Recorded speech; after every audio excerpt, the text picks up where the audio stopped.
I mean, I used to do puppeteering for some of the school functions because I was the only one that knew how to maneuver the puppet in a way that kind of looked organic because, usually they were, what are they called? They're usually like rod puppets where you have like either both of the hands are controlled by two rods, so you have to maneuver both of them, or they had one that was kind of like attached to their body, and then you had the other hand as a rod. And I used to do that a lot. And a fun fact that very few people actually know is that Keyframe still practices this entire rod puppet theater to this day. Every Sunday she sits and has a live host with herself and a guest and this weird puppet in the bottom left corner. And with this, hello and welcome everybody to the AWKWARDCast, where ANY and Keyframe wonder about random... And my headphones fall off, damn it. Dribble. Hello! See, I wanted to get into this with the actual disclaimer about why this show is different. But I want to insult you at the same time, so I don't know what's the first thing I should do. Well, we welcome our guest. Yeah. Well, hello, it's Lauren. Back to the show, yes. Back from the grave several times over. Yeah, very much so. And in case people have forgotten since your last appearance here or other appearances where you do exist in places. Who are you, what do you do, and why should people care? Flawless. I'm Keyframe's sister from another mister. I'm an artist, animator, illustrator, character designer, and a member of the Team Fortress 2 Analysis Anarchy team as well. Small part, but I'm very grateful for that part. Even it's nice to be appreciated. It's nice to be wanted, even if that want is to wear a giant rainbow costume and draw other people's faces for no money. And spray it all over the walls. Very true. Spray it all over the walls. But yeah, I guess I can send people for checking out what you do up there in the direction of your website. Okay, that's the thing. But yeah, now Keyframe, without further distractions from my end. Hello, everyone. It's time for serious Chrissy moment. I know everyone likes it when I get like this. You may be wondering why Max is like, I'm not going to interrupt you now, which means it's something big. No. So usually we start this week by saying like what's been going on in our lives, or silly anecdotes about what we're doing, whether it's like, me doing something stupid in the house, or the guest talking about like any little minute thing that's new, or what Max is cooking with HelloFresh or whatever. These are moments that we are privileged enough to have. These are moments where we can live these little minute eccentricities and not be worried about anything. And that's the reason why.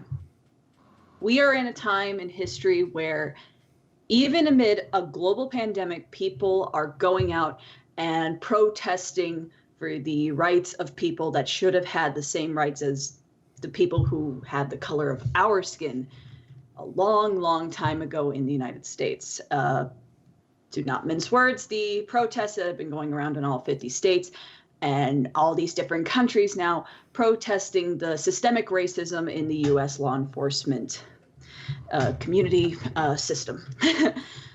Mostly with the last straw on the camel's back being the death of George Floyd, but going into all the countless amounts of police brutality that has been recorded over the years with no due punishment.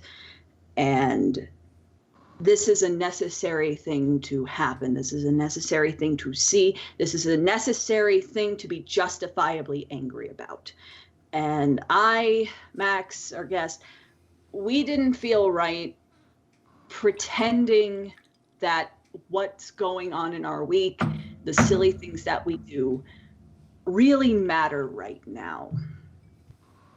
because we are very lucky that we can be kind of the outsiders looking in. We can retweet what we want, do our online advocacy and donate, but that's what's going on right now is not our lives. And that's what's important, is them. And so we still want to provide levity, which is why we're doing the rest of the show, which is media and answering fan questions and what you guys want to hear. Because laughter is important and having fun is important. But this moment in our history, as monumental as it is, kind of shows how there's no word else to describe it. Privileged we are. I have two sisters, like my biological half sisters are mixed race. They are not white passing. And I want to live in a country where they don't have to worry that if they get stopped at a traffic stop, that they're not going to get hurt. I don't have to worry about that. And that's not right. So that's why this show is different. We can't go on a show without acknowledging what's going on. Black Lives Matter. Well said. And let's get on with the show. I'm sorry for getting serious, but that's why I said the disclaimer and not the German in the corner, okay? I can do serious. I know you can, but this is better said by the American for once. Probably. And yeah, I looked, the last 20 seconds, I looked over our three medias and I was like, holy fuck, who is supposed to go first after that? I mean, I can go first. I think it would be refreshing for me to not get serious and cool down. I guess that is a valid way to put it, so take it away. Hi. I watched an anime movie last night. It's already out? In Japan. It's not dubbed yet. It's going to be dubbed coming later 2020. However, on the 3rd, it was released on Blu-ray in Japan. And what people did is that apparently it was also put on digital HD in like Portugal or something. So they had sub-translations in Portuguese. So someone came in and translated the Portuguese. So it's fan subbed, but they did a really, really good job. There's only a few moments of, sentence structure problems, but I really wanted to see this movie. So yes, this is Lupin the First. Lupin the Third, the first CGI movie in the Lupin the Third franchise. And for people who don't know what Lupin the Third is, how dare you? Lupin the Third is an anime that I think started in back in the 70s. Based off a manga from the person who had the pen name Monkey Punch, and it's about a thief, Lupin Agreste III, who is the grandfather of the fictional French thief, Lupin Agreste. And along with his friends Jigen, who's a great marksman, Goemon, basic Japanese swordsman. I don't know the proper term. Samurai? No, not a samurai. Doesn't wear the armor. Kind of wears a gi like Samurai Jack does. But if that still counts as a samurai, I'm not sure. Samurai Jack is the name given to Samurai Jack. It's not his name. But Fujiko Mine, who is basically the rival love interest fuck buddy of Lupin, who is also a thief, kind of like Faye Valentine, using her body to get men to do what she wants. A femme fatale. Yes, a femme fatale. In fact, this is the anime that inspired Cowboy Bebop. Everything about Cowboy Bebop is inspired by Lupin. We would not have Cowboy Bebop if it wasn't for Lupin. It's truly one of the most influential animes of all time, which makes it such a fucking shame that not a lot of Lupin stuff is actually dubbed in English. It's either just Japanese or dubbed in Italian, because apparently Italy really likes Lupin, which But no, Lupin the First is basically, I think, the first actual movie in a while. There's been specials like crossovers with Detective Conan and stuff, but this is the first big movie in a while. And it's about Lupin trying to find the Brenson Diary, which leads to a treasure that not even his grandfather could get. And which is why it's called Lupin the First. This was a treasure that Lupin the Third is trying to be a better thief than his grandfather, basically. And it's a very fun adventure. What I could say about this movie is that it's fun. If you've ever seen Castle of Cagliostro, which is the Miyazaki-directed Lupin movie, it takes a lot of notes from that, but it's not a ripoff. It just takes a lot of plot notes, but I would argue a lot of the plot notes are kind of like the tropes we have in American cinema, but probably from that culture. I don't know, but I would not be surprised. It's just as ridiculous as you could expect a Lupin movie to be. The animation is fucking gorgeous. They stylized the design so perfectly from the 2D. It is one of the best looking CGI movies I think I've seen in a long time. The models look really, really spot on, right down to the smirks that they had in the style of the original anime, which is awesome. Yeah, they have also the when the characters are moving, they are not afraid to stretch out the characters or do smear frames, which is but it's so good.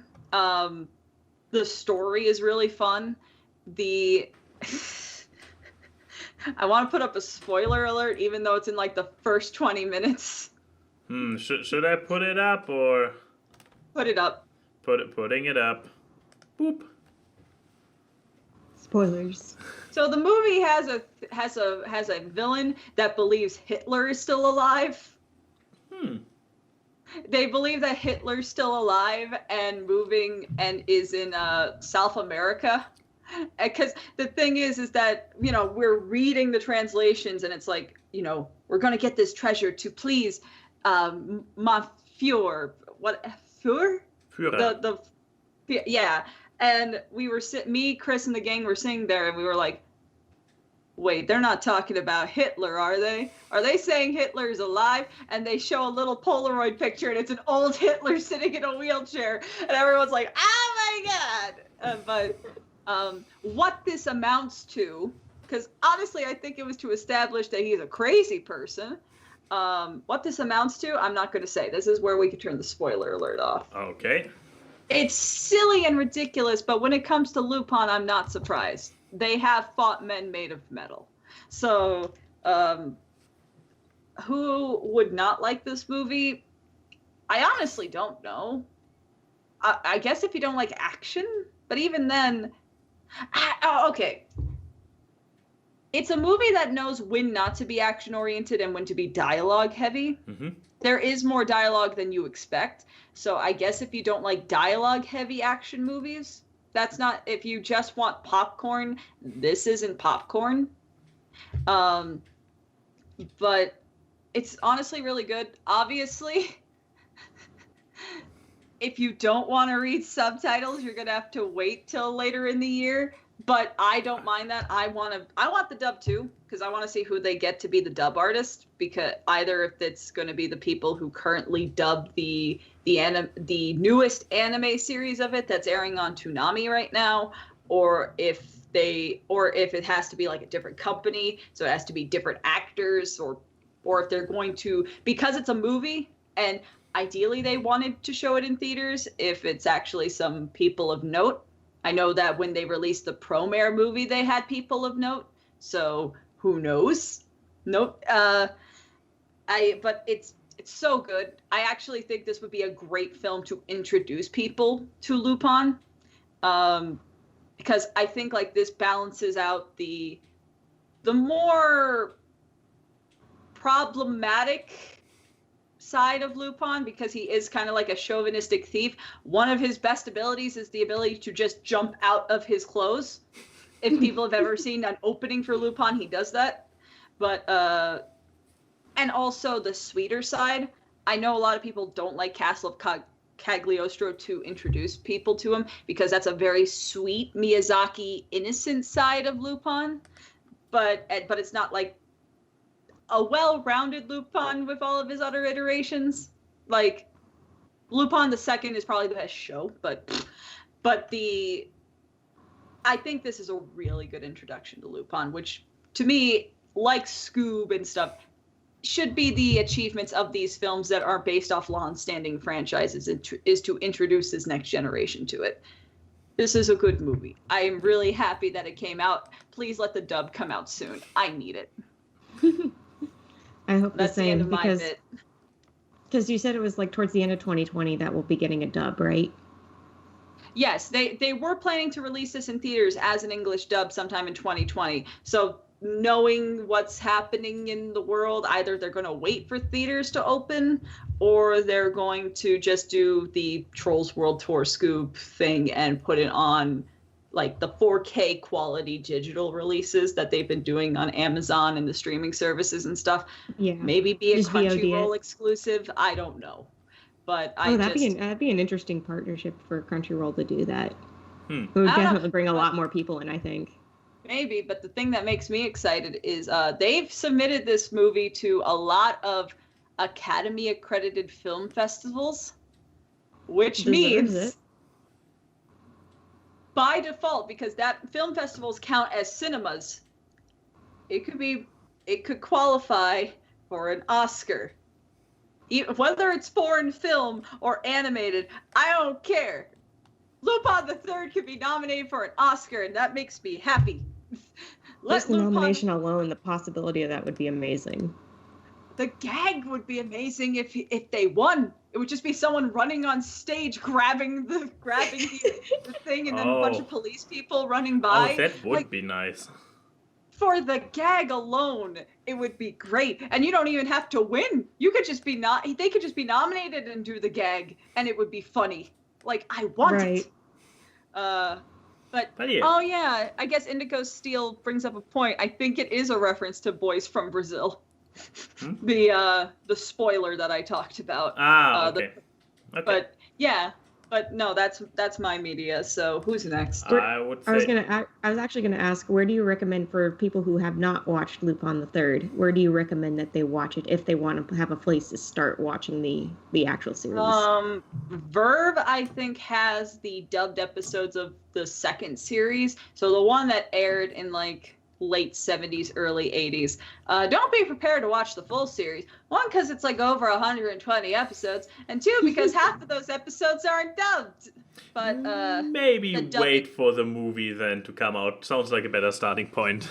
I mean, it's an episodic show, so if you just want it, Lupin, the second series of Lupin the Third is a fun thing to watch. Also, the whole Italy series, which is their 5th series, that was like 2 years ago, is fully dubbed, and there's also a dub airing on Toonami right now of their most recent series. So there is dubbed stuff to watch. If you want to go for classic Lupin, though, second series is on Verve. We're not sponsored because no one will sponsor us.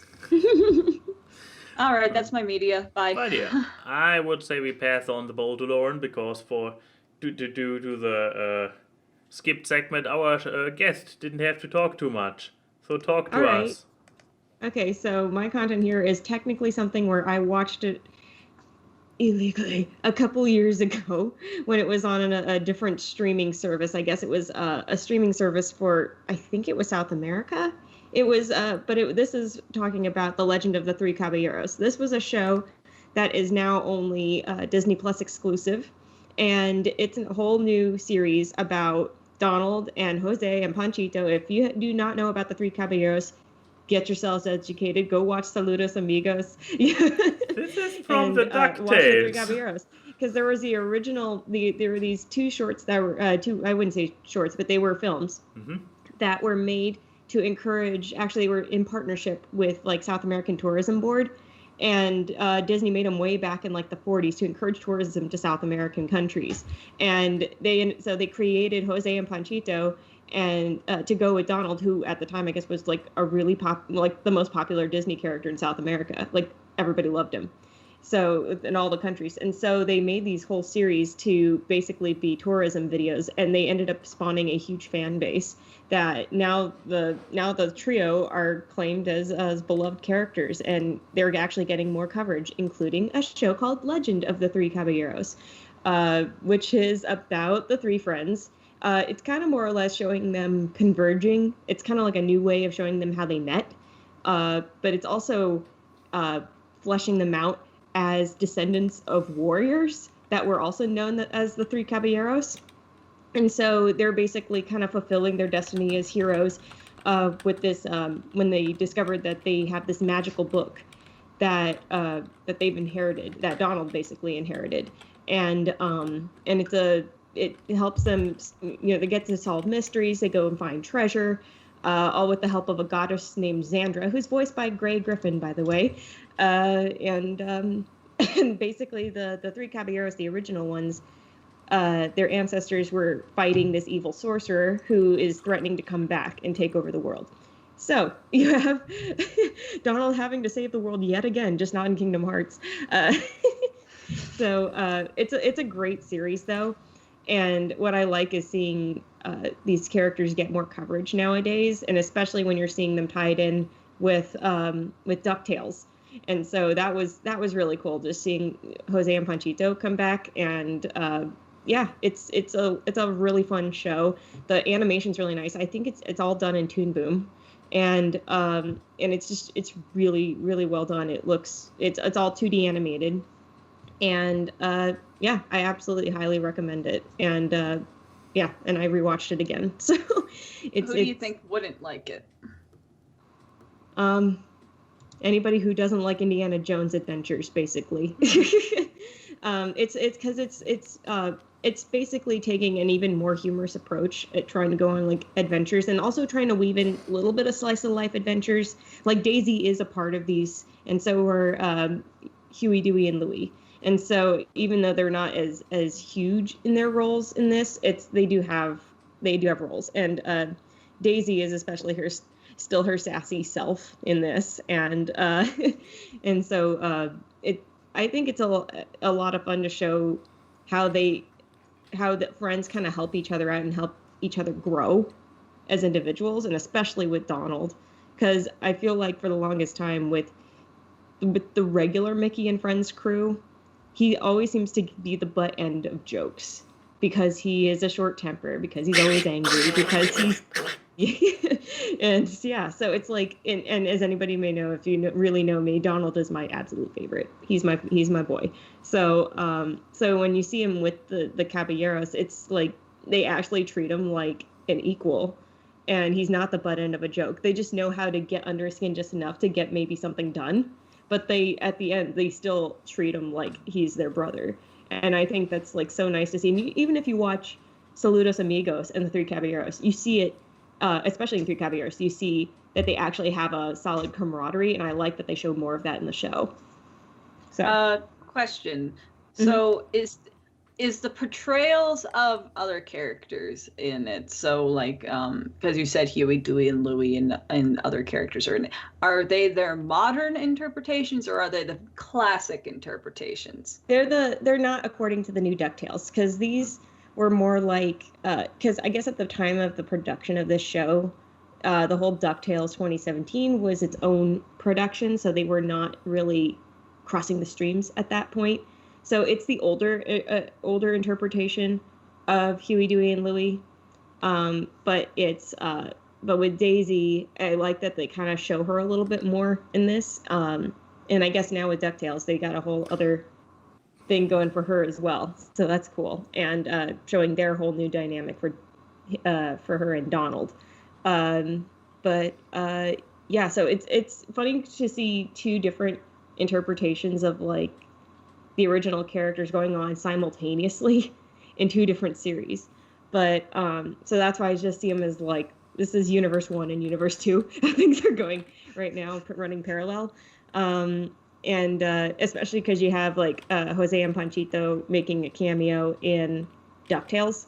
So I see it as like the universes converge at some point so that they know each other and they are all friends and comrades and brothers You and can stuff tell like that. which universe it is by the color of Scrooge's robe, because I've seen clips from the Caballeros, and I know there's one where like Scrooge McDuck appears, but he's like wearing the Blue. classic like blue Yeah, robe. he's like OG. Yeah, the design is like OG DuckTales from the 1980s. So how I see it is that the Legend of the Three Caballeros is like the same universe as OG DuckTales, and then New DuckTales is its own thing. So while still paying homage to the old series, but yeah, I don't want to give too much away from this. It's a lot of fun though, and I could tell the crew had a lot of fun working on it.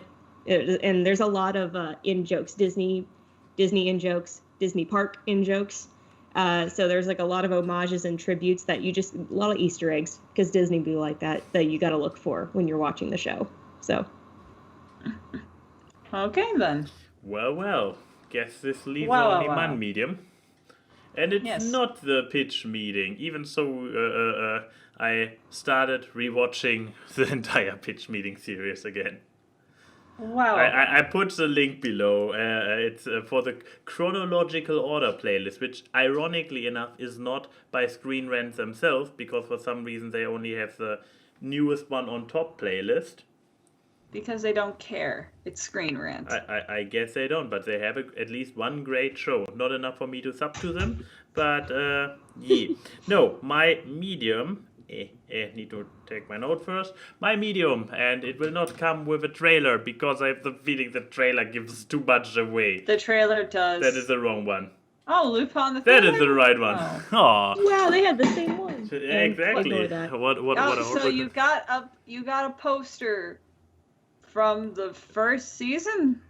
Totally, because that's super duper the first season. Oh wait, sorry. Yes, it's Look, actually. It's not zoomed in, man. You can't blame me. But yeah, She-Ra season 5. We finally watched it. I mean, probably everybody interested in it already watched it or got it spoiled through all the social media. But now that I have watched it, I would like to chime in and give my 5 cents.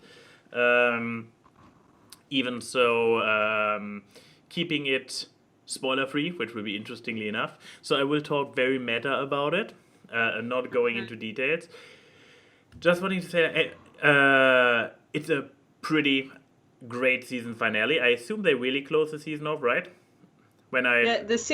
The series is over, but given what they did with the ending, it's very open-ended for a spin-off or a continuation. Yeah, because when I looked for this picture earlier to pop it up and prepare it, so I googled for She-Ra season, and instantly one of the suggestions was 6, and I'm like, well, those are mostly caused by algorithms of because fan people forums search and stuff and for wanting. Exactly, people search for, is there a season 6? So no, because there's absolutely no necessity for it, but the universe very much allows another season, a spin-off, a continuation, a sequel, name it what you want. But for as it is right now, and I hope they just stick to their balls and declare the season over, and if they reboot it or if they continue it as a new show, a new entity, like as an official sequel series, I would be super happy with it, because right now it's really a beautiful bundle. I would say, and Keyframe, feel free to chime in on that notion, but I would say the last season is the best one of the entire show. Yes, Easily. it is. It's the best paced. I think the only other season that had as decent pacing is maybe season 1 or season 2, but like season 3 and 4 had a weird snag in pacing. But this one is the most balanced. Yeah, and also we had a little bit of characters dipping in likability and quality of writing in season 3 and 4. And in season 5, they really, all the characters bring their A game to the show. We with the cliffhanger of season 4, we introduce a nice new level to the entire show, and they deliver on it. As somebody who has been burned with DreamWorks /Netflix shows before, Voltron started out so strong and fell apart so horribly, and they kept milking this already rotting cow so long this image really How turned many seasons nasty. was it? 8 seasons? 7 or 8 or something. And they vomited out those seasons in no time. But then again, She-Ra did 5 seasons also in like 3 years or something, wasn't it? They started relatively recent and are already done and have 5 seasons out. So this partnership, they produce visual quality content in an insane amount of time. So absolute props to that. Usually when I see a DreamWorks, Netflix production, I'm like, promising. I mean, to be fair, they do kind of fudge the system and saying we've had 5 seasons of content come out in 3 years. But they are very with the short fact seasons. that seasons 3 and 4 were 7 episodes each. Really? Only 7? Oh, I forgot how short they were. Well, I was just thinking, because I'm like, when it ended with season 5, I'm like, I felt like the series came and went in a blink. Like, it just, like, how fast the seasons come out now. Because then I'm like, oh, that makes sense why the other seasons in the middle were so freaking short. Yeah, okay. I did not even remember that. I was probably just glad that those weaker seasons were over quickly and I didn't moan over them being over. I'm looking it up. Season 1 is 13. Season 2 has 7. Season 3 has 6. And then season 4 and 5 had 13. Those are not even seasons. Technically, you could put them as 4 seasons if we're being fair. I guess. But I mean, they did kind of do what Voltron did with batch releases and not full season releases. They just label the season. Yeah. But anyway, continue. Yes. So, but yeah, nevertheless, sizes of seasons aside, I would say that those final, what was it, 13? 13. 13 episodes were a continuous bundle of the strongest ones of the show. So absolute props to that. It wrapped stuff up neatly, which is also something that's always hard. And a really satisfying ending, which also had the level of a show finale. Like the odds, not the odds, the stakes were there. Yeah, overall a really satisfying thing. I was considering this earlier, if you could even say that the show over its runtime was basically following the traditional structure of storytelling, as with season 1 being exposition and setup. Then you I mean, if you're going by the hero's journey, it's very by the books. Yeah, no, not the hero's journey. I mean the theater, like a 3-act structure or 5-act structure. Like you have the first season is the exposition part where they set everything up. We get introduced to all the different actors in form of the princesses, and we have this established unity at the end of it. Spoilers, I guess, but come on, it's the first season. I'm already doing my best not to not talk about the last season. It was basically Star Versus if they didn't screw up the last season. True that, yeah. But yeah, I hope Darren Nefsey never sees my things. I like her. I could still say the last season was not my favorite. Darren, don't hurt me. But anyways. But yeah, I would say now that the show is concluded, and that you all know without spoilers that it has a very good and satisfying ending. I would say if you haven't before, this is a great time to get into it, as we just learned that the middle seasons are all so short that it's basically like around about 3 seasons altogether, maybe. If you go by TV network seasons, Odie brought up that it's 2 because a TV network season is usually 26 because their shows have to span out to a half a year. But yeah, so give or take, you're watching 2 seasons of a show. Of a grown-up show, yeah. And I agree with Indigo Steel. Season 8, what it used to be. No, it's especially with streaming services. It's just we're in a day and age where we don't even have Saturday morning cartoons anymore because cable killed that pretty much too. Is that just the constant streaming of entertainment of all sorts of cartoons, kids entertainment, TV shows, everything has gone to streaming. So there's no event anymore unless it's maybe the dropping of a whole season on a streaming service. And then people binge it. So Lauren, let me know when I have to get KP in here. By the way, you forgot to plug your show in the beginning when we asked you about who you are. I was gonna say I can plug it right now, or I plug it at the end of the show. It's whatever's easier. Yeah. I was gonna plug. The beginning of the show is when you plug yourself. Okay, guys, I guess we need to go back to the. Damn it! I have to do the disclaimer again if we do that. Hello and welcome to the AWKWARDCast, where Ain and Keyframe wonder about She-Ra, because I haven't changed this image yet. Wonder about Aquasa. Okay, how far do I have to scroll to find? There's one. Ha, found it. Okay, yeah. So if you guys here don't know about it already, I love Impossible a lot, and I run an animation podcast, and we actually just recently recorded an episode with lovely Chrissy over here, as long as I'm gesturing to the right side of the screen. You are. Everything's mirroring. So we just had a recent episode with you, and we absolutely loved it. I think that was one of my favorite episodes. But we've also had other guests, including Chris Sonnenberg from Tangled the series.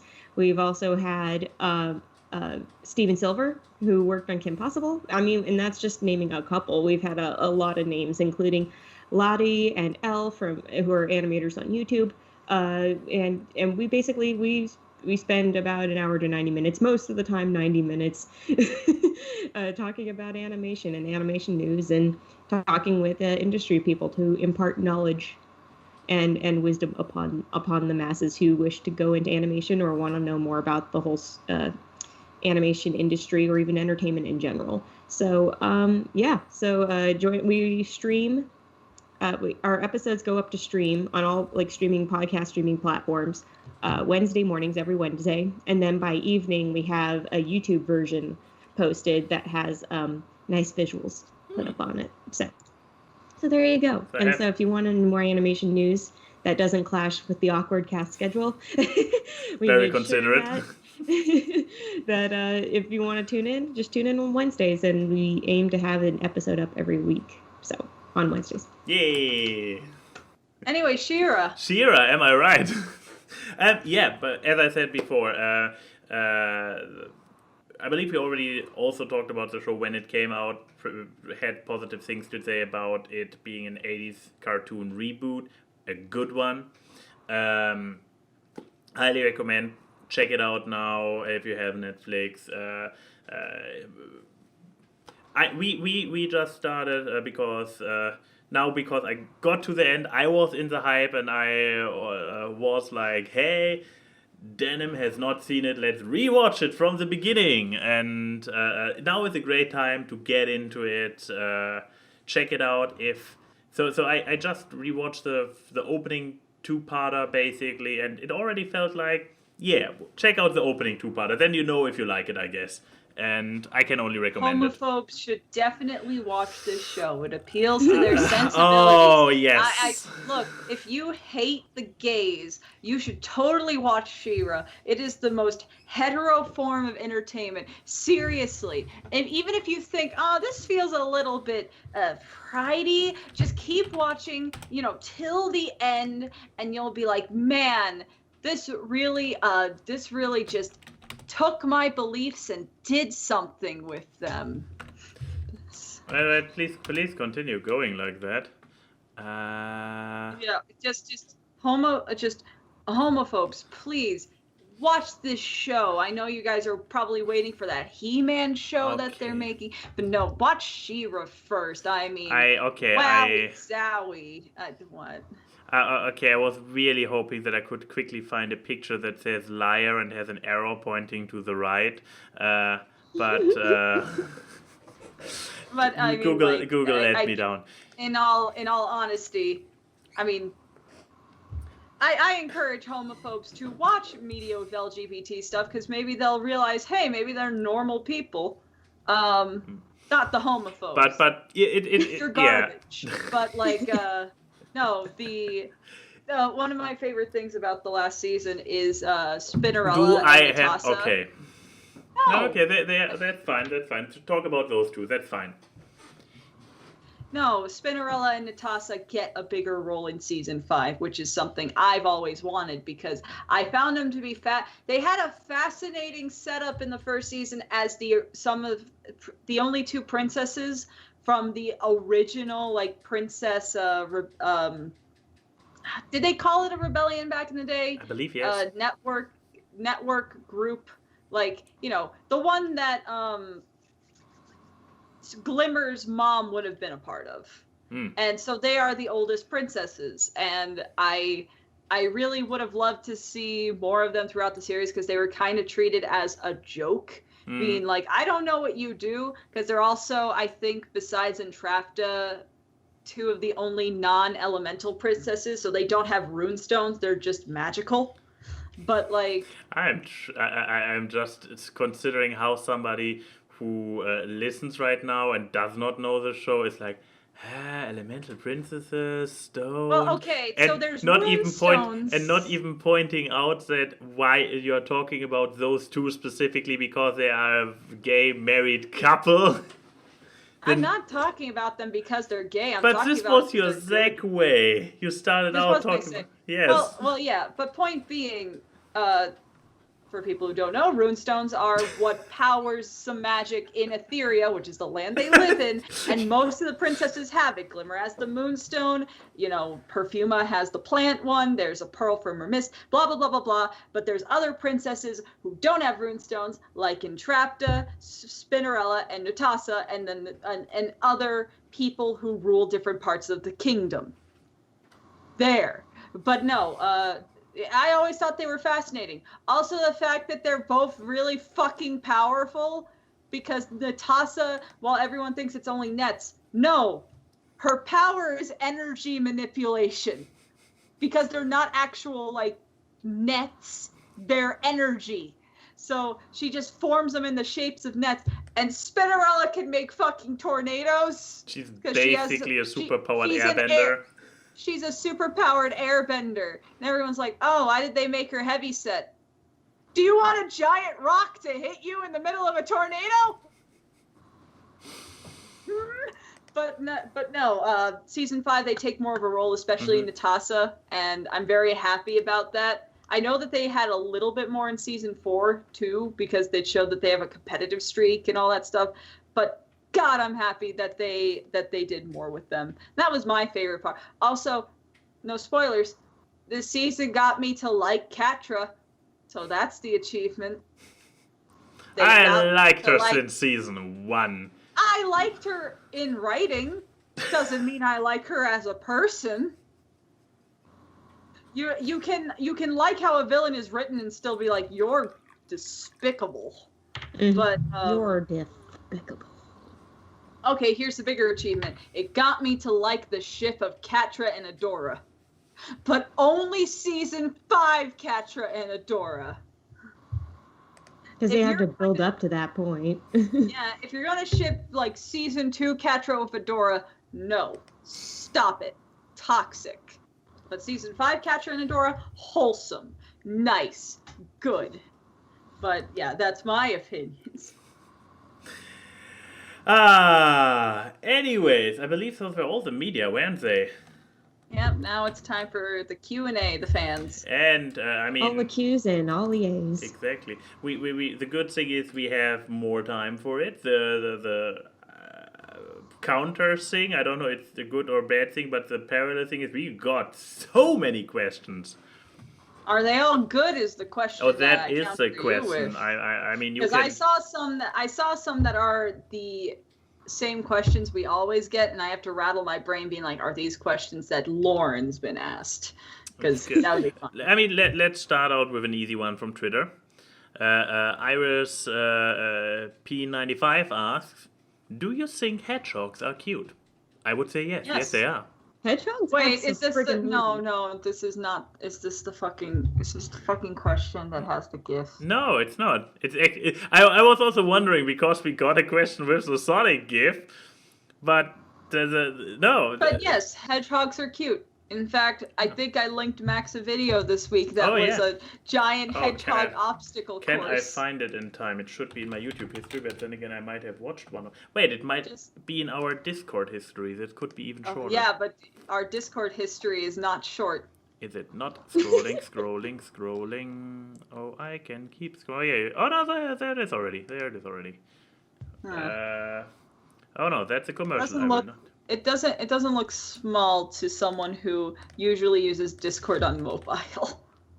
Oh yeah, the American Hedgehog Warrior. Right, let's jump to the. Whoops, there he is. Jump. Look at her go. Oh, come on. She powers through. Yeah, also there's this fantastic moment. So apparently she has a repeated hating against this pillow. And what is she doing with this pillow? Out of principle. And she's not stopping. Nope. She's legit throwing this thing off the table. It's like, and then destroys. Yeah, after that she continues the parkour. It's not like she is so done with the parkour. Vendetta. Yes, this is a personal vendetta. She's just throwing this shit. Yep, she's just. Look how aggro she is. And then she continues the parkour. Yeah. But yeah, you have to watch it for yourself. I obviously will link it. It's good. He made 5 of them. Unironically, to answer that question, I don't know if it's a baited one, but I love hedgehogs. They are so cute, and they should not be illegal. They should not be illegal to have in California. There's a lot of pets that should not be illegal to have in California. Gerbils and ferrets are not allowed to have in California.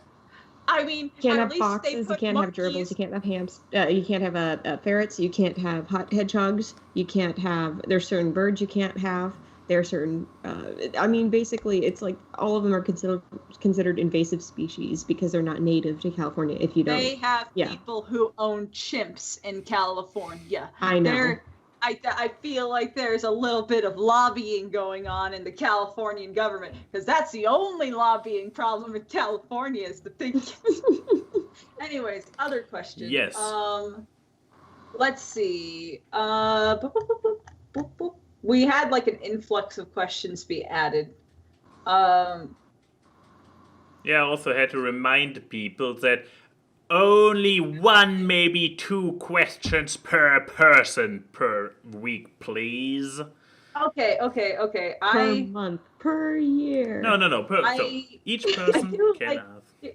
Yeah, here's the sad thing. Furious Gamer has 3 different questions, but they're all good. Oh. Okay, in this case, but don't fire all your good stuff in 1 week, buddy. We need you next week too. I mean, the other thing is they asked another one too, and that it's okay. I think I'll pick. There's one that was like favorite video game when you were a child. I just want to throw that one to Lauren because we've gotten that question, but Lauren probably hasn't, so. Oh no, I know for a fact we've gotten that one because we usually spend time being like, oh, which one? That one. Terranigma. No, that one. Oh yeah, I remembered. Yeah, Terranigma. Sorry, Lauren. Ooh, that's a tough one. Well, it's funny because the I want to say the first game I officially. No, I guess. With this Lupin into computer games as well, just any. Oh yeah, all games. I think my choice was. That makes it tougher. So. That makes it even tougher. Why did you ask? What? Why'd you ask? It was like I thought the computer games would be like. Oh, well, no, I'm like it makes it tougher to choose a favorite game. So because I liked both, so I guess I'm gonna do this. Off of PS2, Kingdom Hearts. That was my favorite growing up. I almost tied with Ratchet and Clank. Because that was also one of my very first games in the PS2. In terms of a computer game, Harry Potter. I had the Chamber of Secrets game on my PC, and I spent hours playing that. It was, I mean, the graphics by these standards nowadays, not exactly the best, but it was a great adventure. So I have to say, I got to playtest a little bit of one of the first Harry Potter games, maybe 1 or 2, and a thing I have to say is probably a more wholesome representation of the world from the books than the movies. Because, for example, characters like Peeves, non-existent in the movies. Mm-hmm. He is in the game as a recurring obstacle, like in the books. Collectibles are the things that they actually collect in the books, so... Yeah, and I remember in the game you had to like go out and like catch chocolate frogs. So it was like you had to work for that reward, which was actually awesome because the frog was hopping all over the place. So you had to go get that chocolate frog in order to reap that reward. And then there were and if I remember, I think it was also in that game where she had like the what was it, like the gnomes? Was it the gnomes or the trolls or anything where you had to grab him by the ankles and toss him out of the garden? Gnomes. It was the gnomes. I thought it was hilarious, and I'm like, it's so mean, and yet I love it. Just because they bite you. They bite you because you're literally walking in the garden doing nothing, and they just find any excuse to bite you. And so you're just like, okay, out you go. Well, I guess that answered that question. Nerds, the lot of you. I played Sierra Points and Click Adventure. My childhood was Space Quest and Leisure Suit Larry. You people playing your licensed Harry Potters. Fine. I should not. No, I should not. No, console-wise, I played nothing but licensed games. I'm a hypocrite. I should also mention the Emperor's New Groove PC game. We broke our keyboard trying to play that because when you're in the Jaguar chase, you have to constantly hit the space bar to keep running from the Jaguar. No. So you're going like this onto the space bar. That sounds like the problem people had with, like, what was it, Mario Party 2 or something, that because of one of the games you had to like use the one of the sticks. One of the controller sticks, and you had to rotate it, and it caused people to like get bruises on their thumbs or their palms because, a kid's natural inclination, if you have to spin the controller stick really fast, is to just use your palm and go. Yeah. And it was not a comfy one. It was an N64 controller, and everything about the N64 controllers are bad. But okay, next question. Yeah. Any of the next Twitters? Oh, Twitter is full, but it's a lot of snappy ones that you can quickly answer. Like J-Rock's next one is for all three. What is your favorite Disney song? It can be from a Disney movie or show. Favorite Disney song, movie, or show? It's like, Lauren, I heard you giggling. No, I'm like, that's that's the age-old asking to pick my favorite child. Like, why would you subject me to this? Because your torture is entertaining to our sadistic audience. It's very so the question is, song, movie, or show? No. Is that what your favorite song? And the song can be either from a movie or or show. show. Exactly. Okay. If your favorite is not one of the big ones. That's tough. Let's think. Recent history versus old history. If I go classic, I would probably say I was crazy about the Lion King soundtrack. So something between Just Wanna Be King or Scar's one, Be Prepared. So I love those. I actually could sing them in German. I probably could still if I would try. So yeah. For classic one and for more recent one, everything is Disney nowadays. The opening theme from Avengers is my favorite Disney song, and I can't say this because it's Disney nowadays. No, it's not. It's a nice epic tune, but it's not even a memorable one.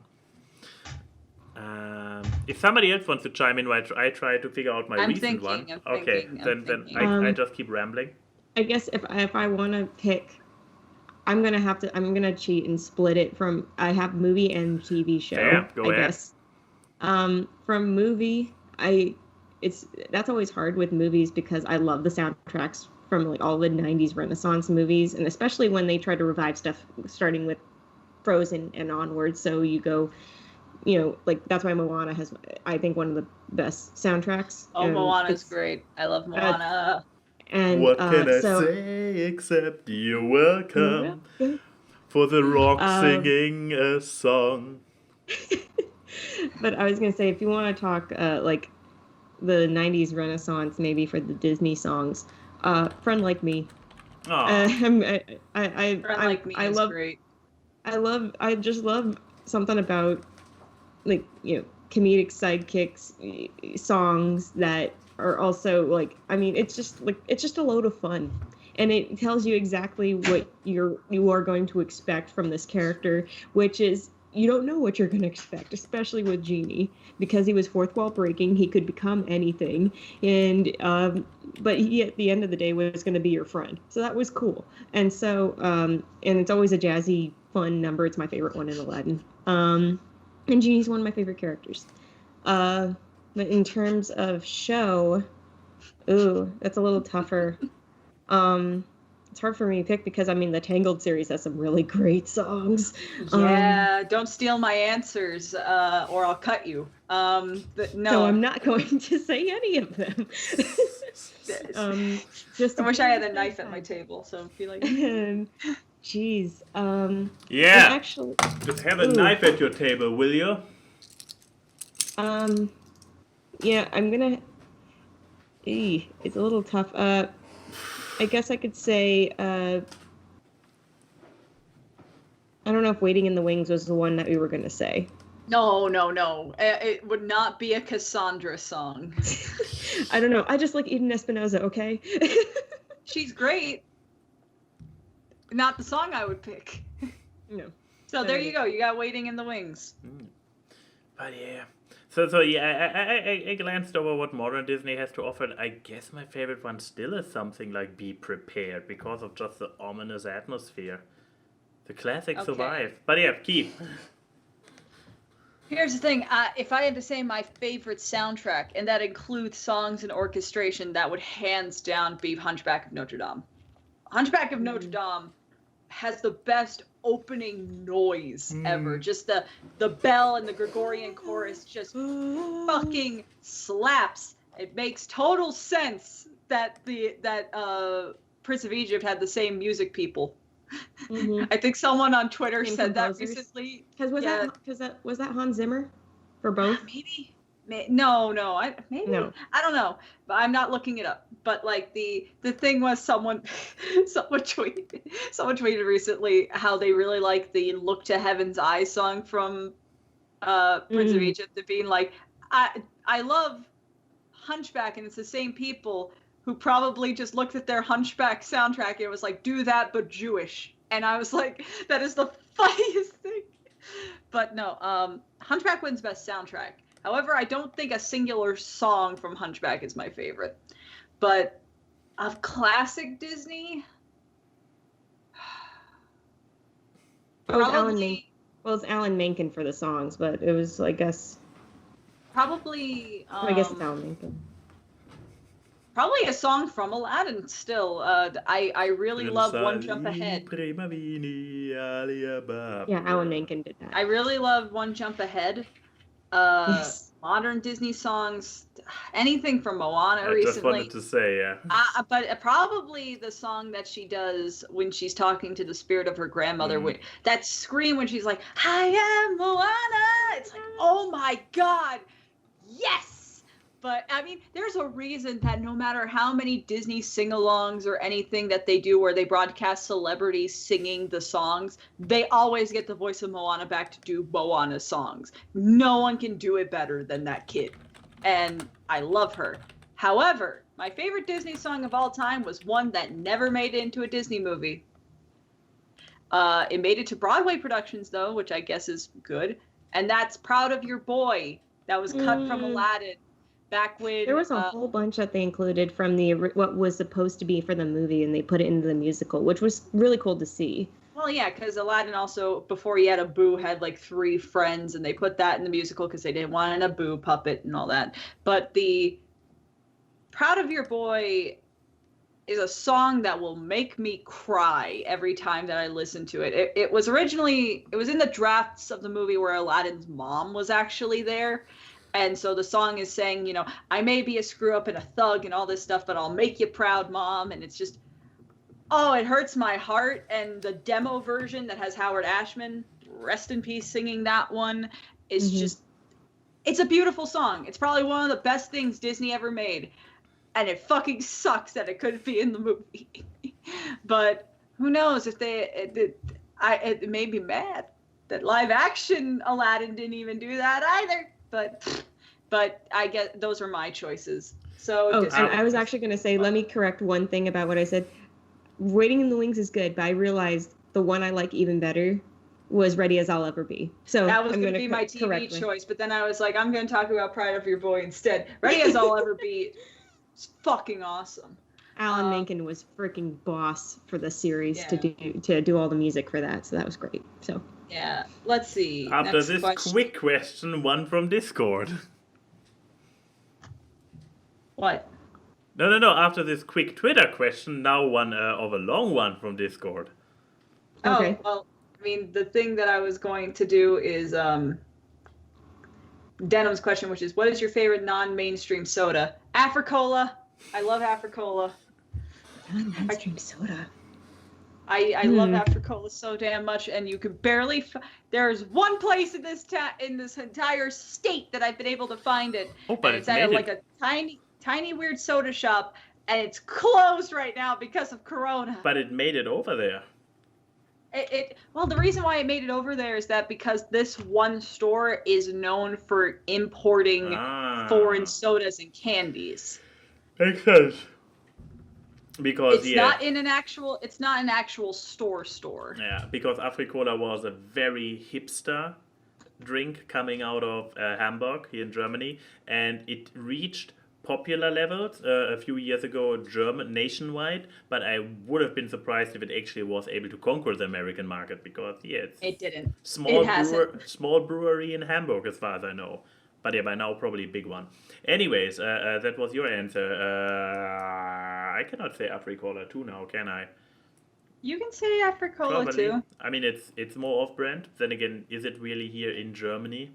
Is it still off-brand? Does it still count? I mean, it's not at Coca-Cola levels. We're talking about the Coke and Pepsi company level of mainstream. Spoken like a true American.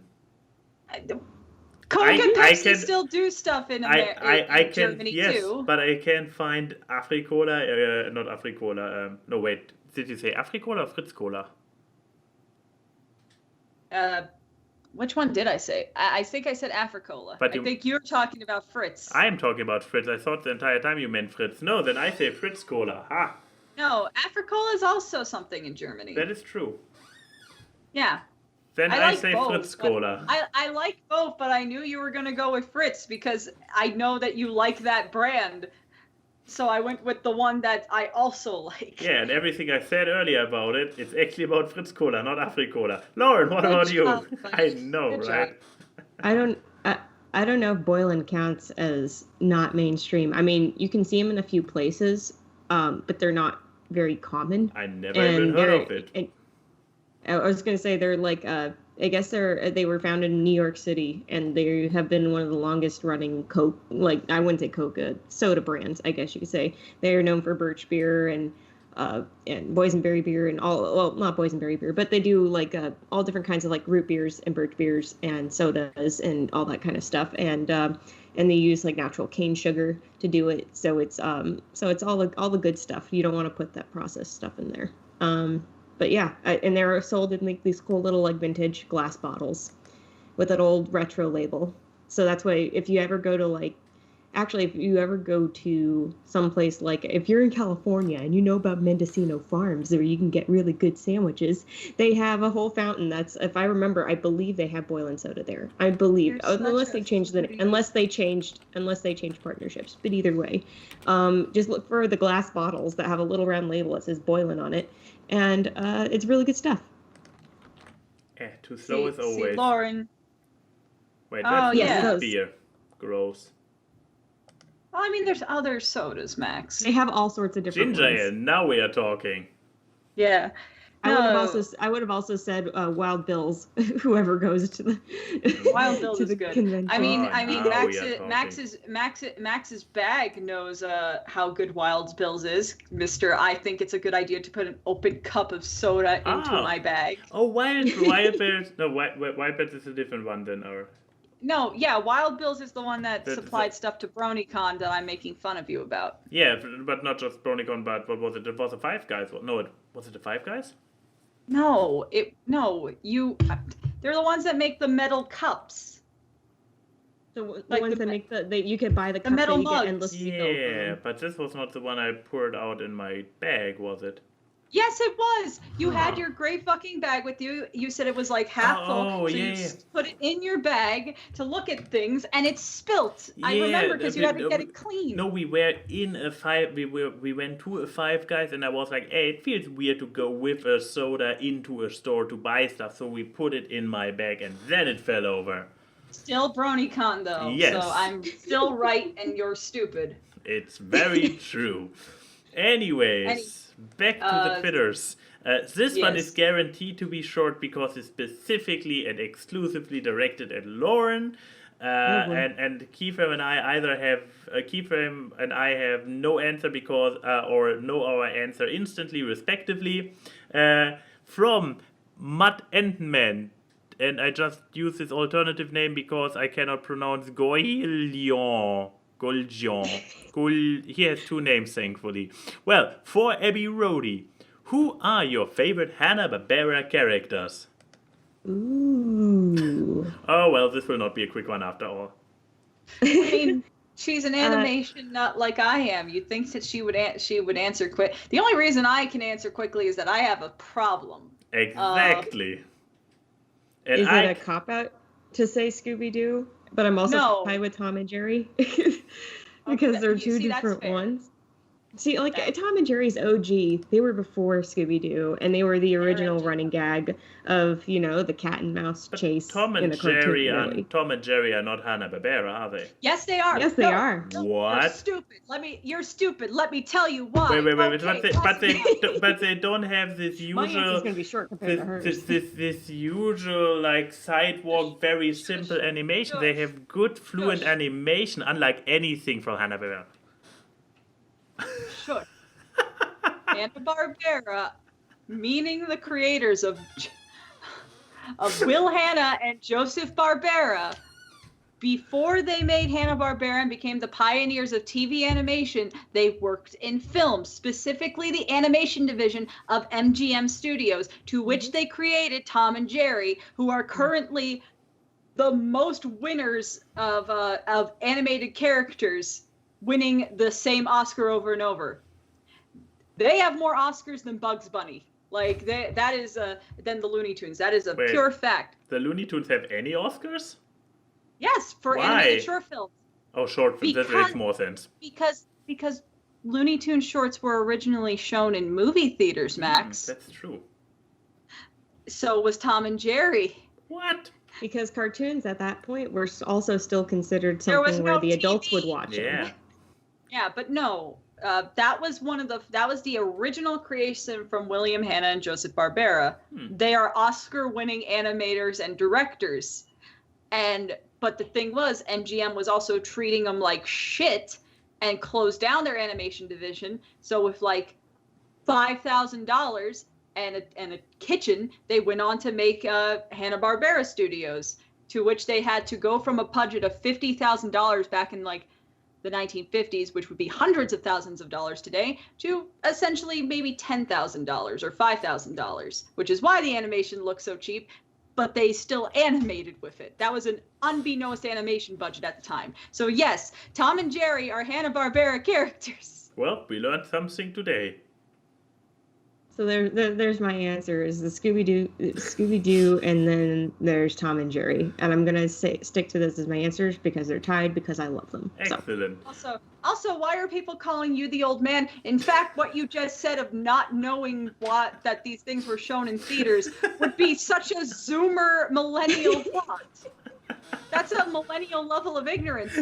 Get that trending now, guys. Get that trending now. He's being millennial man Max, not old man Max. So get your insults right, people. We're doing a production here. Exactly. Next to Discord question. I was legit angry about that, being like, they're not Hanna-Barbera. That gave me energy that I needed. You're welcome. But it's angry. Anyway, back to Discord. Jesus Christ. Okay. No. From Cora Mochi, the Four-Tailed Wolf Fox, what is your favorite manga? People have always asked us about anime, but they've never asked us about manga. The thing is, a lot of mangas get turned into it. Yeah, but specifically stick with which you read as manga and liked as a manga. Yeah. Probably the Sailor Moon mangas for me, purely for nostalgia's sake. Those were the first mangas I read, and until the Sailor Moon Crystal series recently came out, because the Sailor Moon 90s series was not close to the original books at all. The Sailor Moon manga is really fucking good. Plus, I got more of Sailor Saturn, which is all I ever wanted. I guess I have to be honest with myself and go with the one manga that I still own. I mean, I had all the good stuff. I had all of Dragon Ball. I had other stuff that I forgot about, apparently. One Piece, I only watched the show. I didn't have it as a manga. I started out a little bit with Naruto, but this was already at the phase where I kind of got out of it. I had a few more times, but eventually I got rid of the majority of my mangas, just sold them to friends who were still into it while I was kind of cleaning out my room. But I kept one, and I guess this automatically makes it a winner, which would be Gunsmith Cats. Gunsmith Cats is good. That is good. Also, it probably did its fair contribution in making me the perv that I am today. Just saying. That is also very true. There were a lot of boobies in this comic, and you're not alone in that. But yeah, there's a reason that one stayed in your collection. But what about you, Lauren? I'm going to be completely honest here. I really only have like 2 manga books because I did not grow up reading. Which of those 2 is your favorite? Full Metal Alchemist. Well, that one's good. That's a good answer. That is a good answer. The other one's Astro Boy. A classic. I have an original Astro Boy book that I found that I didn't even realize I had, but I had it. Yeah, I recently dove into that. So those are the 2 that I have. But yes, I see it in the comments here. I would love to get into the Beastars one because I did love the anime, and I know there's so much more to the manga. I want to read it, yes. And the manga apparently is worlds different because while Beastars, the show, has a very strict and cohesive animation, the manga must be very sketchy and all over the place and more expressive instead of clean lines and stuff. It was drawn by someone who was insulted by a lot of people saying that they're not an artist. They're a very novice drawer. So... But yeah, since we just mentioned the chat, I just want to point out I'm loving how on fire the chat is today with answering the questions too. Keep it up, guys. Wait, this was a... That was a Discord question. I only have 2 more left, but after that it's all yours. But yeah, I would say I cover all of them because then we have done it. Pristine asks, hey Abby, another exclusive one, but I guess we can also jump on this one. Ever seen the Cirque du Soleil show based on the Beatles? Closest I have ever seen where there are segments in the CDS Movie World's apartment, and my favorite segments are Lucy in the Sky and Sgt. Pepper. Let me rephrase this question on your behalf, Pristine. Hey, Abby, hey, Chrissy, how often have you seen the Cirque du Soleil show based on the Beatles? I can at least answer that my very first Beatles experience of anything ever was the Beatles Cirque du Soleil show Love. I saw it the summer it opened, like a few weeks after it opened in Vegas, and I know it's had a few changes here and there over the years because it's been around for over 10 years now, which is crazy to me. But I saw its opening summer. It blew my freaking mind. And that plus the album One, that was my introduction to Beatles music. At least knowing that it was the Beatles music. I grew up with some of the songs and just didn't know it was them. But yeah, I have seen the show, but I have only seen it once. Oh, really? I hope to see it again. But it's weird because I remember everything very clearly because I've memorized that whole soundtrack. Because it's this whole crazy... If you ever listen to Love's soundtrack, it was this incredible amalgamation mix of different Beatles songs that were put into whole new compositions in order to tell the story of the show.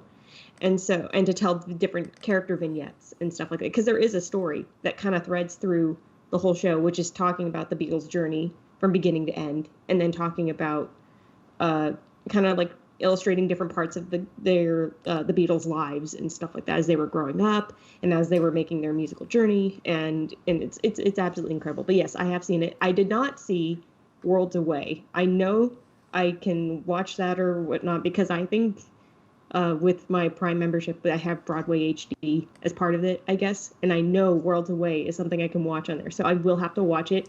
Knowing now that there are a couple Beatles segments in there, I'm going to have to do it. So thank you for that. But yeah, to answer it, yes, I have seen the show. Huh.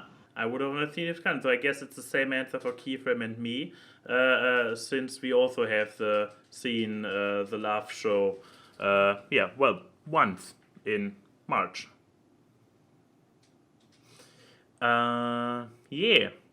Next Discord question, Keyframe? Mm-hmm. Yeah. But yes, we only watched it once. And advice to people: don't if you're a person that gets sleepy very easily at calm music, don't pick the 9:30. No, Max, don't you want to tell Lauren about your experience seeing the Love Show? Oh no, what happened? He didn't tell you? Well, there are those darker, quieter parts in the second half. I stayed awake. And you fell asleep? Mostly. Here's the thing that's great, because I was sitting between the boys, and so I knew Brett was having a good time because it's bright colors, but like, you get what I mean. But like, so I kept glancing over at Mr. Doesn't know more than the soundtrack of the movie Yesterday, Beatle person. And I kept glancing at him. And what's great is that during the My Guitar Gently Weeps segment, where they have all the things down and there's projections and there's the people doing the ballet and stuff, I look over and I could see his shoulders slouching a bit, but not in a way of I'm bored, more in a way of I'm getting sleepy. Almost like the cartoon hypnosis kind of thing. So I just kept like, and then, but the best part is that there's one of those quiet scenes, and then fucking Back in the USSR starts playing, so everything gets like 10 times brighter, and there's people fucking doing circus acts, so I see him just go like, because everything with him is silent, so it's just like, what can I say? My personality is best described through this. You didn't even bring out the good one that they gave you. Yes, because I was not able to download it. I would have mentioned it when we reach his question. But yeah, I will talk about it in a moment after the next Discord question. Oh yeah, Discord questions. So let's see. Is this Total Biscuit with a mushroom head? It's obviously based on Total Biscuit, but what is he wearing? Yeah, a Luigi hat maybe? I don't know. Either that or a one-up mushroom. Oh yeah, I think it's a one-up mushroom. No, it's a vine. It's a vine lull. It's something related to vine. He has wearing a vine hat. But I am just trying to buy you time to find a question. Oh, vine sauce. Vine sauce. Okay. Okay, from Mr. Joe Mule. To Abby and Key. We're going to extend it to Max because we're nice. Okay. No, we're going to extend it to Max because we're nice. If one of you got captured or taken hostage and you had the chance to use the power from a movie or video game to help rescue the person you're rescuing, what would it be? I just wanted to say, I mean, guys can get captured too. Thank you very much.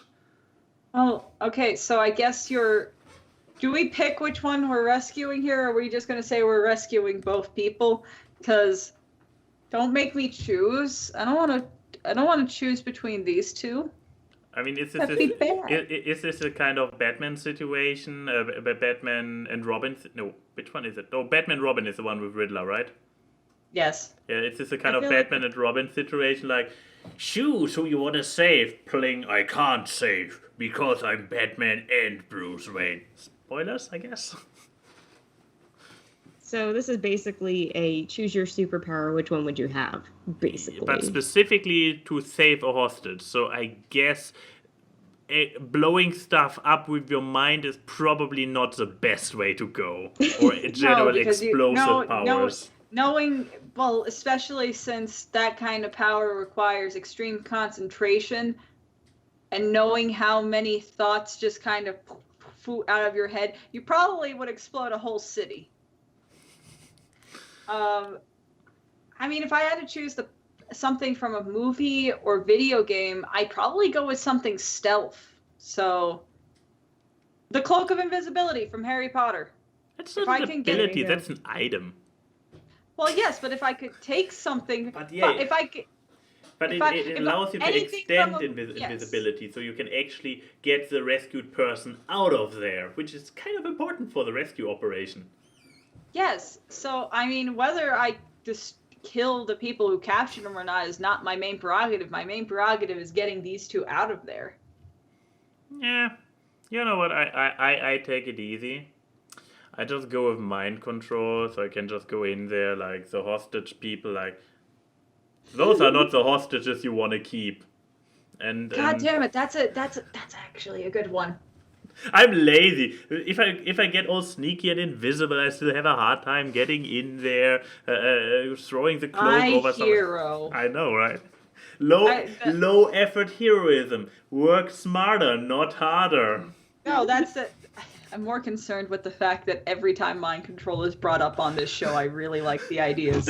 I don't know what that says about me, but... Oh, portals are also not bad for a rescue operation. That's true, Odie. But yeah, Lauren, yours, before the chat takes all the good answers. Well, I guess I would say either... Well, if we wanted to go with like the video game or anything like that from media. Well, there's teleportation. Beam me up, Scotty. You get a spaceship in that sense too. That would be awesome.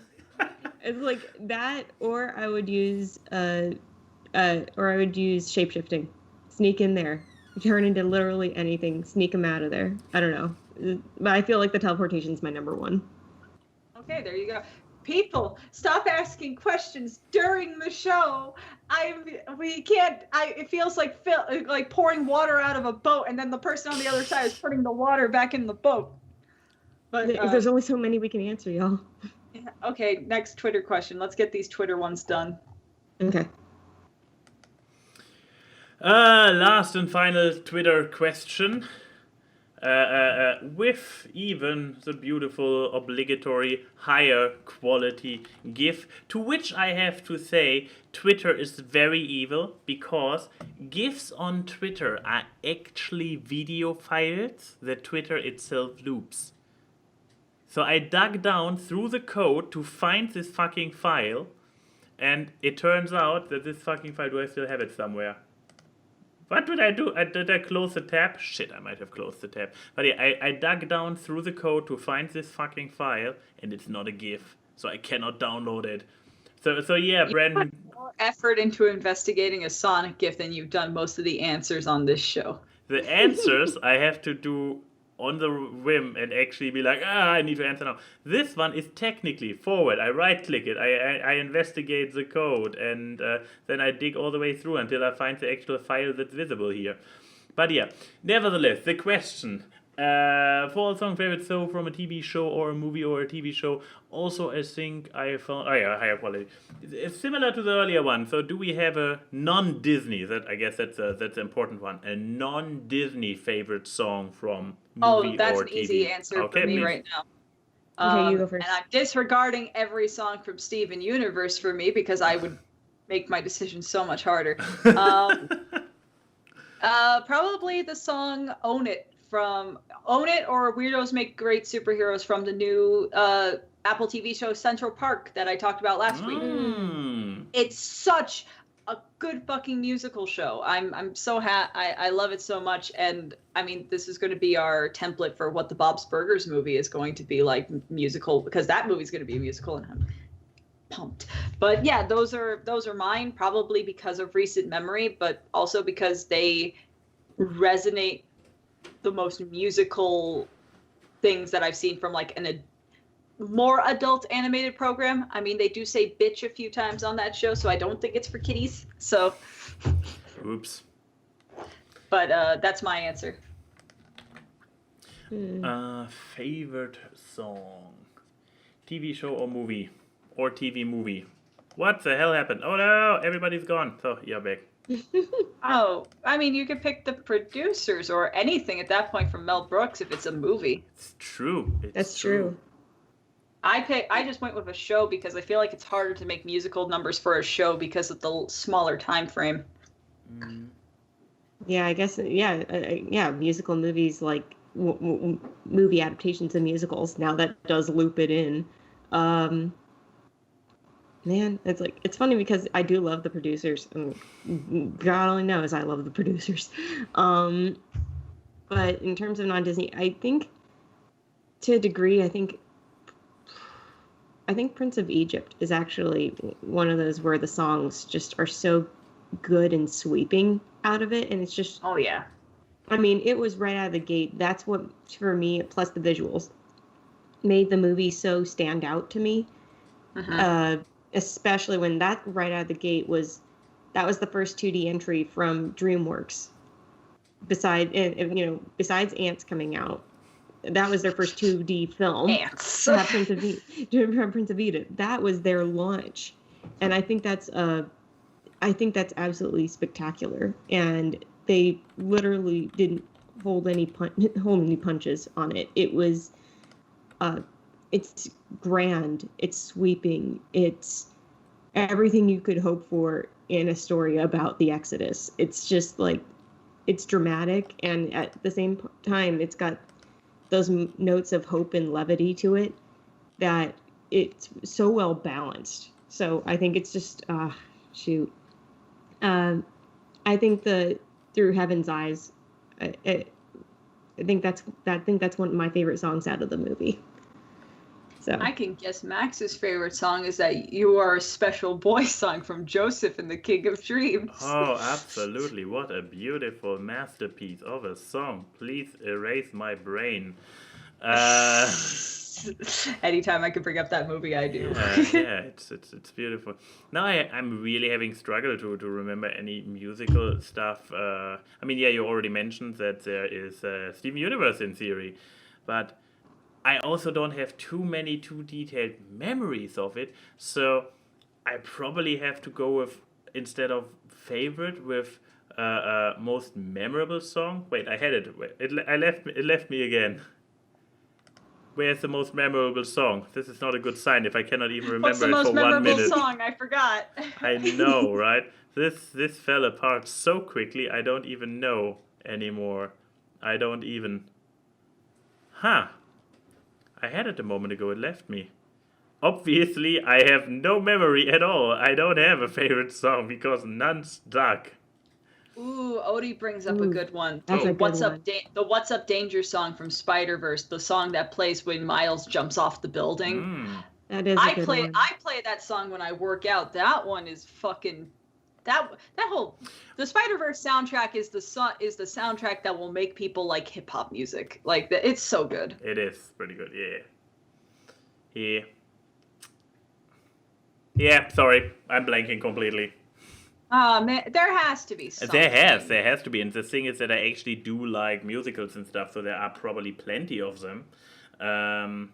Okay, so we can get an answer out of you. What's your favorite song from a musical? I mean, you like stage stuff and all that kind of thing. I mean, yeah, Avenue Q Up and Down, but then again, they don't really have an official movie or so release. Well, we're going to allow stage musicals for you. Because you're a special boy. Yeah.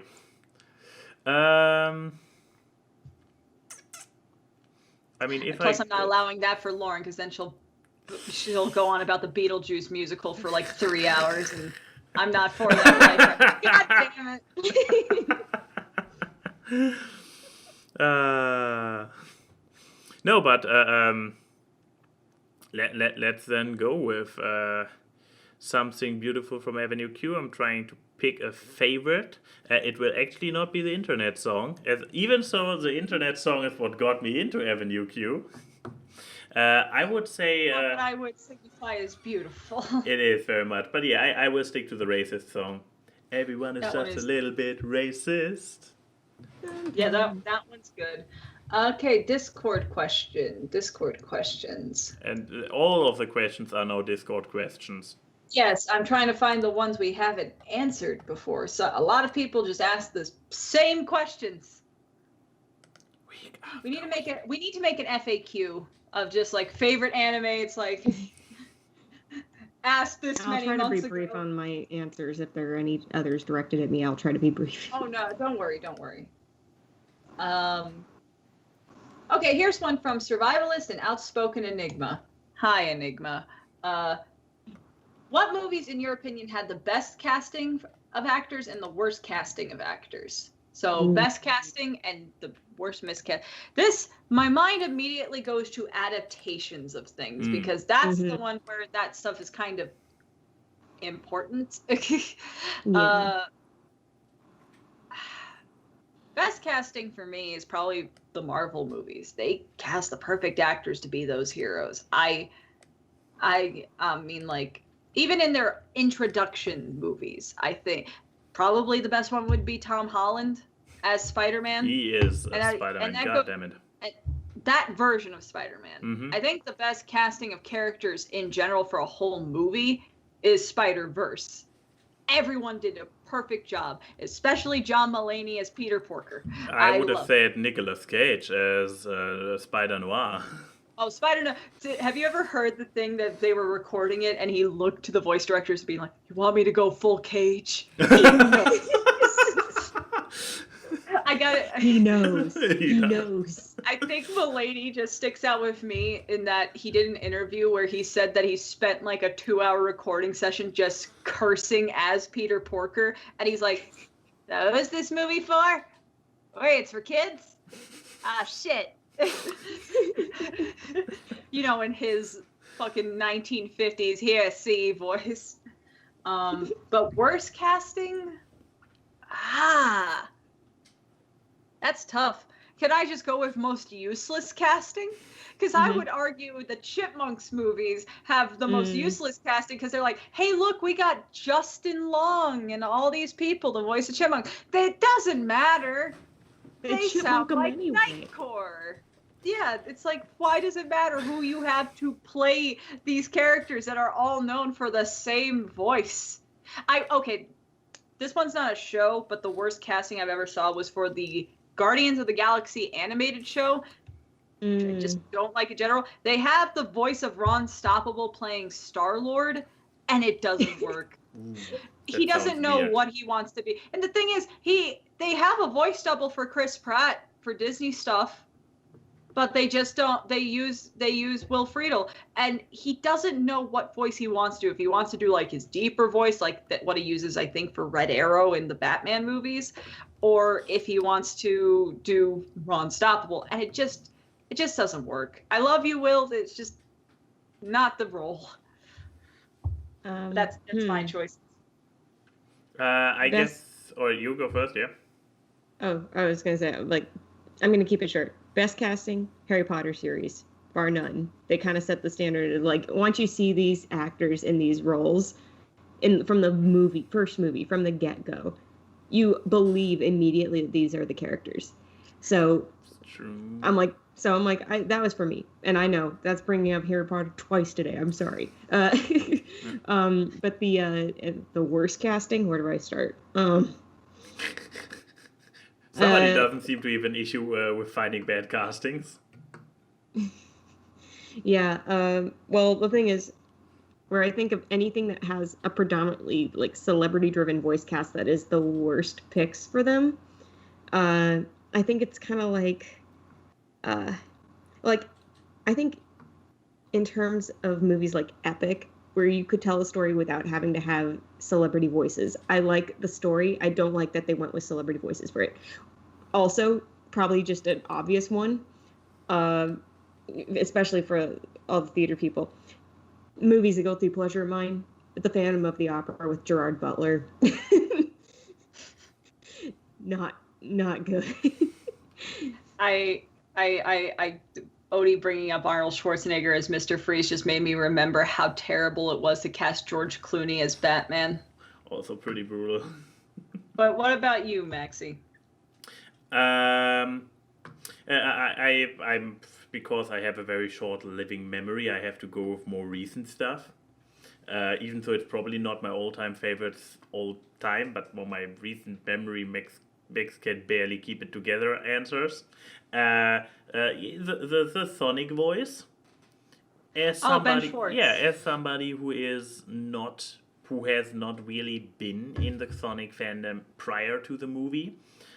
He was the voice that sold me on it, and I heard from hardcore Sonic fans that it still resonated with them well enough. And being ignorant as I am, I didn't even realize that it's the same voice as Dewey. Dewey. Do we need to incriminate you more by going with your little You mean nursery? Dewey? Louis is no. Louis is lazy. Huey has a head, and Dewey is dumb. That's how I memorize the colors and the outfits. At least with the new iteration. With the original iteration, I have no clue which one is which because they don't. Guys, I need to be real with you here. Every time we watch DuckTales, he has to use this nursery rhyme. I've heard it way too many times. This is not a gag. This is my life. Love you, dear. I'm not incriminating you at all. What was the because he said that he wanted to play any blue pop culture icon. So he has Sonic, he has Dewey. What was Donatello? Donatello, you're right. I still need to watch this show. So this is a new iteration, this super energetic one, right? Rise of the TMNT. Really need to get into this. Yeah, that's what I heard. But yeah, so yeah, he really sold me well. Worst one. Don't choke on the liquid Game Grumps. Yeah. I drowned myself. Is that what choking is? Oh, jeez. Then it's not Donatello, Leonardo. Yeah, I just wanted to say, good catch, Magical. Donatello is the Purple. Sarcastic techie guy exactly, now. the nerd. That's why Ben Schwartz is out to play every blue character now. Yeah, apparently he is. Smurfs? Oh no. Almost. Just wait for it. Just wait. He's casting all the Smurfs? Like he's literally voicing all Smurfs in the next Smurf Honestly, movie? though, I think he would be a decent, like, brainy Smurf or the jokey Smurf. I think he would fit those two. Anyways, worst casting. Worst casting. For a very backwards argument, Sir Patrick Stewart as the poop emoji, because he is the only saving grace for a movie that doesn't deserve a saving grace. I would argue he wasn't a saving grace. But it was Sir Patrick Stewart as a poop. I haven't even watched the movie, but this fact alone is brilliant. It only works as a meta fact, you Jacksonville Max. The fact itself is so beautiful. And the fact that he did it, it's like, it's more a statement to his character. And how little shits he gives, and this pun wasn't even intended. Next question. Hey, you cannot have a breakdown when I need the next question. Okay. Let's see. Wow, how many questions are there? What's your favorite midnight snack? I try to avoid it because midnight snacks are keeping the tummy going. Otherwise, I try to keep it small, like maybe a few grapes from the fridge or half a bag of chips, the usual. Okay, well, there you go. There's your answer. Cheese and crackers. I mean, midnight basically means Keyframe just is halfway through her workday and will probably go to bed at 5. So midnight snack is basically lunch. I've been getting better, you asshole. Hey, calling out goes both ways.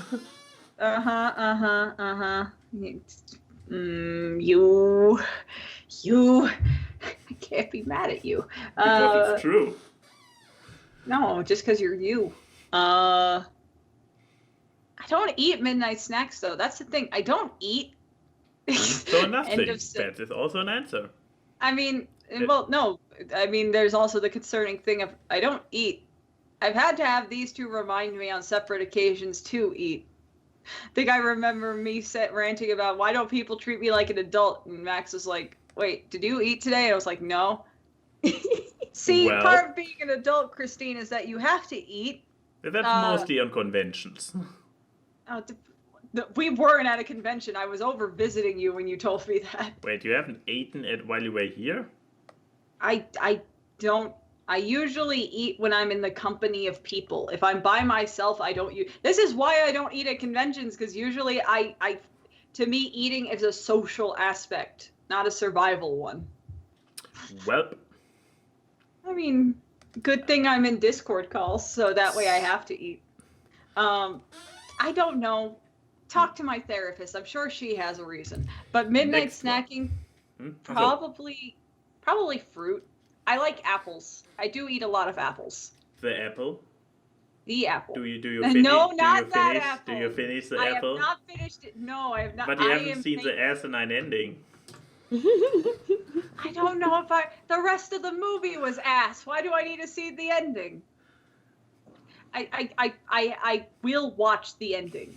I will watch the rest of the movie. I just need the energy for it, and I have not had that energy. It's currently a very low energy time in life, for sure. I've been watching Ace Ventura and Arthur Christmas to try to keep myself. Arthur Christmas is good for that. Yes.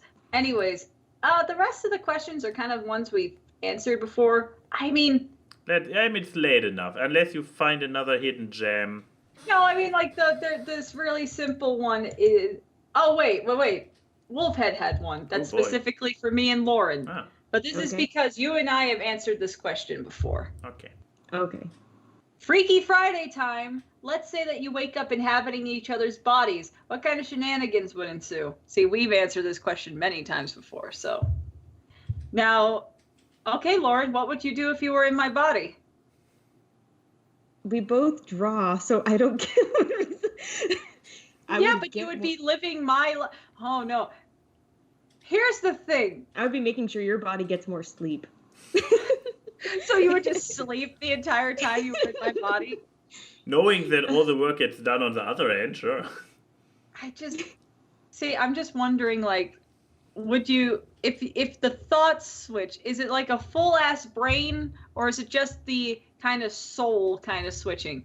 Because then you would have to see the world through my eyes. I don't know if you can handle that. But no, I guess if I inhabited your body, I'd make certain people very uncomfortable. I hope you don't have any job applications. That answer. Yeah, Lauren, I hope you have no job applications in the near future planned, or you know some good hacker friends who can wipe your image online clean again. No, I would just go to Max and Brett being like, "Hey, what's up, good looking?" and just make them very like, "What the fuck? Why, Lauren?" And then when we switch back, she has to deal with them being like, "Are you okay? We need to talk." Like, and then Lauren's gonna be like, "The fuck did she do?" Like, because the thing is, I would delete all the being. I would have not done any of that. I literally would just make sure that your body is well taken care of. Lauren, we both know who in this sisterhood is the chaotic energy, and it's not you. According to the audience, I am the bringer of chaos, so I guess I have to live up to that title. Yeah. Also, it's innocent enough because we're all friends, so it's just kind of like you could just be like, okay, I switched bodies with Chrissy, and they would just be like, oh, okay, you know what, that makes sense, sure. Oh no! What? Odie brought the old meme back. Lauren hits Keyframe. Lauren would never hit me. She would just. Depends on in whose body she is. Oh my god, if she was in my body and she... Oh no, I can lift things. I am strong now. Oh, muscles. No, see, here's the thing. I can imagine the story in my head now is that I do that shit, and then you guys would probably text me and be like, hey, Lauren's doing this weird shit, and then you'd be like, that son of a bitch. And then you just start punching me in the stomach with my body, and then we get switched back, and I'm like, ah! I open up my shirt, and there's nothing but bruises. Like, what is it? It's like in Ratatouille when Luigi got bitten by Remy a bunch, and he's in the fridge, and he's like, ah! Like, that would be what happens. Exactly. Oh, okay, there you go. There's your answer. So now we're at our final segment, our favorite segment, our segment where Enigma still misspells Abby's name. He spelled it Abbie. I don't get why people still misspell it like that. It's literally spelled out on the screen, but whatever. It's fine. It's fine. Are they putting the end of Roadie with your name? Like, I don't know. Maybe. That's a good possibility. They just mashed them together. Maybe. So Ask Awkward. So we have Abby with us once again. So I decided to tweak the FMK into song form to spice things up with one particular between her and Key. Musical or band songs. Fuck, marry, kill. Noteworthy songs. As in songs you would in essence fuck, marry, and kill to.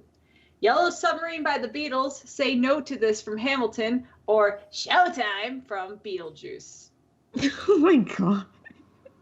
Did you not think that we had Max here? Because I don't think Max has seen Beetlejuice. I have seen Beetlejuice, but I cannot remember this song. And I'm also not sure which one was Say No to This was from Hamilton, because I only watched Hamilton once. We listened to the soundtrack. Say No to This the thing is the Showtime... The Showtime one is not even specific. It's a phrase. So which song? I think... Let's go with the whole being dead whole being dead thing? Yeah. Say No to This is the song that Hamilton sings when he's cheating on his wife. Lord, tell me how to say no to this. I would just say you girls go first, and based on your reasoning, I can maybe come up with my own. Okay. Lauren, you're the guest. What song do you want to fuck? Which one do you want to marry, and which one do you want to kill? What do you want to kill?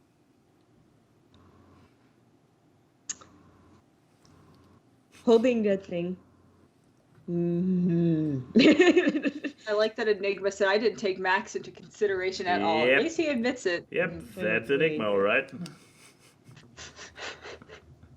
Does he even like you? Is he a fan?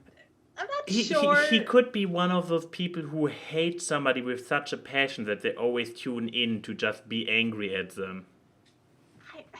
See, I thought that was Odie. No, Odie is just angry at the world and shares his anger with us, but as friends.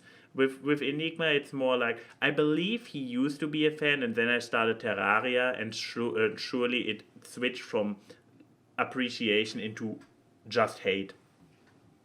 Okay, I gotcha. Yes. Yellow Submarine, marry, because it's wholesome and cute, and just generally, like, tame. F, the whole being dead thing, because that'd be a freaking experience.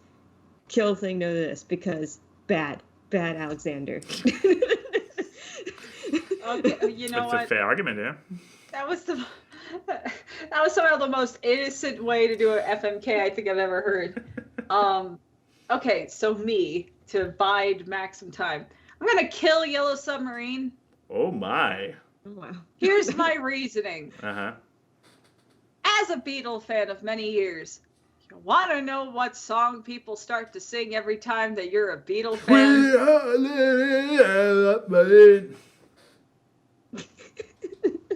This is why I kill it. I don't need to expunge any further. You're welcome. I'll probably fuck Say No to This because it's a sex song. Sex happens during the song. I mean, there's a very uncomfortable part of that song where they're not even singing. It's just Lin-Manuel going, yes, yes, yes. It's like yes, this is how I want that. It is Sex, the song. Yes, I mean, yes, it's yes, it's adultery and bad, and you know, it leads to the Reynolds pamphlet and all these different things. But it's a sex song, and we're talking about sex, not about living ramifications. So that, and then I guess I'll marry. I will marry the whole being dead thing, because you know what? Till death do us part. But what about the death? What about having fun in the death itself? What if it's something that's dead? What if it's already dead? Then it's just forever, baby. Plus, that's why it was tough. That's why it was tough for me between Yellow Submarine and the whole being dead thing. I was torn, like, which one do I put where? And I'm just like, well, let's face it, Beetlejuice would be more crude. But here's the thing. I mean, the whole being dead thing and Beetlejuice in general. I am a chaotic energy, and I attract chaotic energy. Look at my taste in people. I think something wholesome and small and kind of simple, like what Yellow Submarine would be, it just wouldn't be my thing. I need someone with a little bit of bite and edge that I can get annoyed at. That's true. So, this leads... Wait, I went off screen a bit. Yeah. There we go. Anyways, so this leaves me with the excellent option that I can just be the 100% contrarian because you left one pass open for me, so I don't even know what the stuff is about. Excellent. So, obviously, I'm going to kill the Beetlejuice thing because I'm a more neutral character, so neither good nor evil. So, to recreate the balance, I kill what is already supposed to be dead. I just established the natural order of things. You're welcome. Then I am. What I'm? Oh my God! Now I'm marrying the. Now I'm marrying Abbott when he is. What was it? Cheating. Cheating on his wife. Yeah. You're Mariah Reynolds. Adultery. Yes. I'm literally marrying into adultery. Happy marriage, I guess. I mean, look. It makes complete sense. So, believe it or not, I know this will shock people. Still straight. But if I marry a guy who is into adultery, this basically allows both of us to go around and have fun with the ladies while still being married. I'm not entirely sure why I would want this marriage in the first place, but hey. Money and power, I guess. See, it all comes together. And well, you're getting the justification from the gold digger answer person, so I don't know if you should take much stock in that. It's true.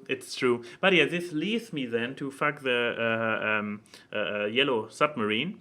And to that I can simply say, like, hey, thanks to Keyframe and her vast knowledge of the Beatles, I have gotten to know that there is a certain sexuality to them after all. All I say is Ringo's note. Right, Keyframe? Right, Lauren. Right, everybody. Right, everyone that read that one cursed fanfic. Oh, God, why did you do that? Because I wanted to make you feel really, really awkward. A and Y and Key say hi to the people in the chat. The memes are seen on this live stream as they talk about random crap. It's time for awkward guests. It's the awkward. Random guests and funny gags on the awkward guests. Artwork and analysis, which you do not